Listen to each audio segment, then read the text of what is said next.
During the final part of our trip, following the Danube River, we crossed Austria and several smaller countries into Hungary, ending at Budapest. Leaving Germany behind and entering Austria, my maternal grandparents' homeland, the Eurovelo path improved.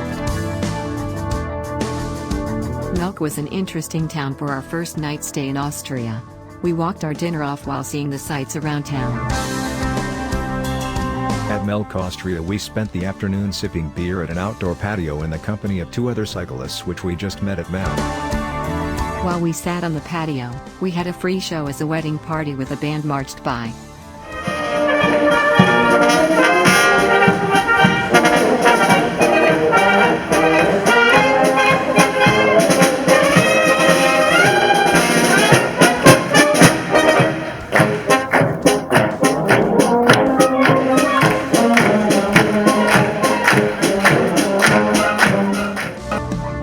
Continuing across Austria, we found the Eurovelo 6 path to be very smooth riding.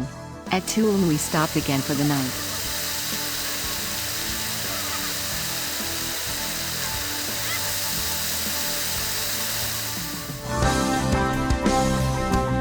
Finally, after a short morning ride, we entered Vienna around noon. Booking rooms as we went along, it was September and not a busy time. We stayed in Vienna for 2 nights in order to see the sights.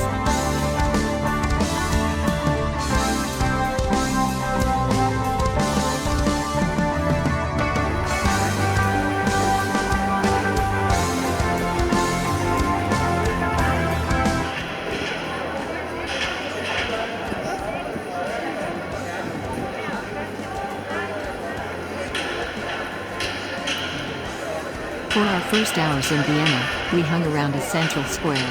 There was a lot to see without going very far.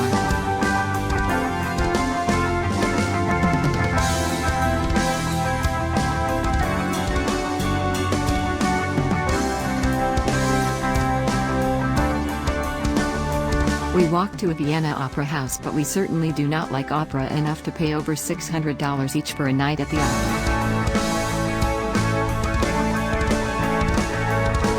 During our Vienna visit, I pedaled right through an outdoor market. I got a few strange looks.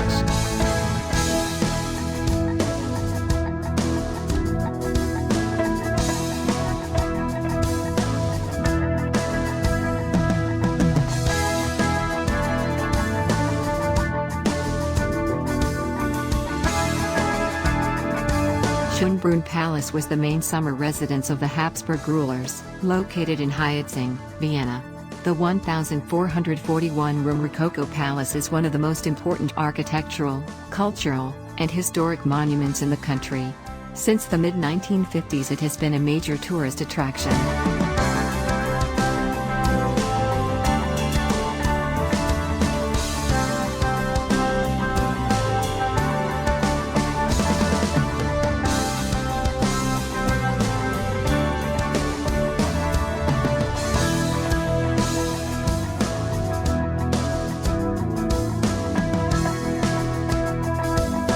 We saw the room where Amadeus gave a concert as a child and jumped onto the princess' lap and kissed her.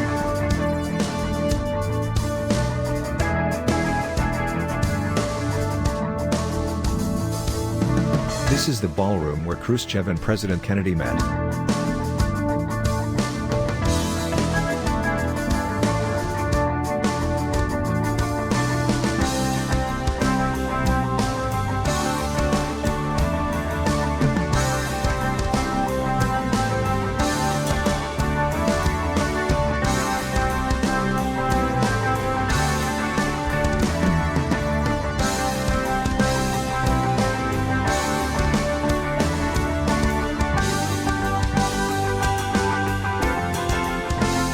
We also visited the Winter Palace of Prince Eugene.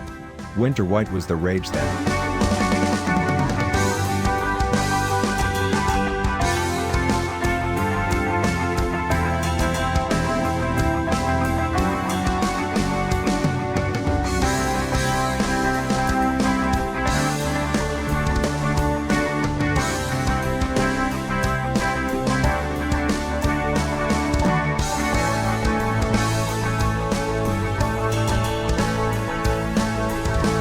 Leaving Vienna, we traveled along a canal and eventually the trail went into the countryside.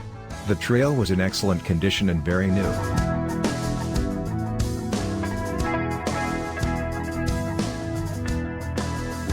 Hungary was the last country that we visited. In Győr, we exchanged some of our euros for Hungary forints. You get a lot of forints for few euros. But then again, everything costs a lot of forints. A 1-horsepower wagon.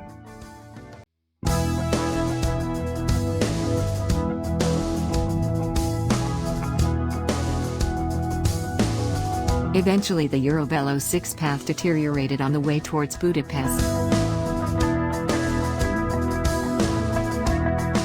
If you watch our Budapest video, you'll see an incredible city.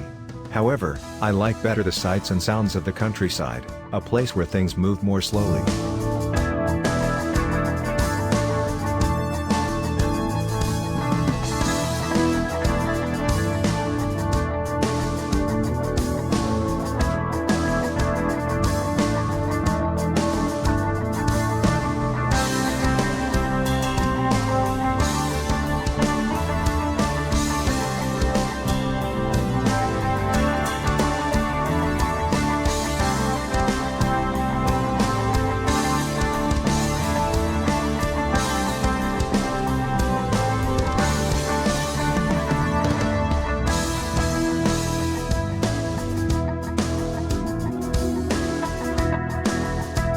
The final stopover before Budapest was in the town of Esztergom, Hungary.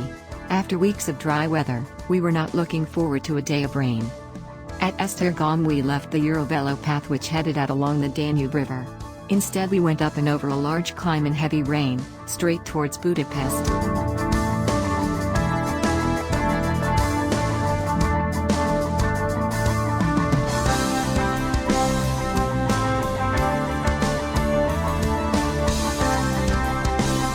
This section of Eurovelo 6 ended our tour across Europe when we reached Budapest. However, after a few days in Budapest, we took a fast train to Munich. From there we rode to the Rhine River and followed it up north to fly home from Frankfurt, Germany.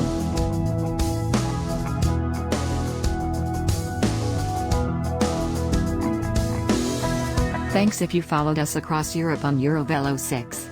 Have a look at our video about Budapest. It is an interesting city that everyone should visit.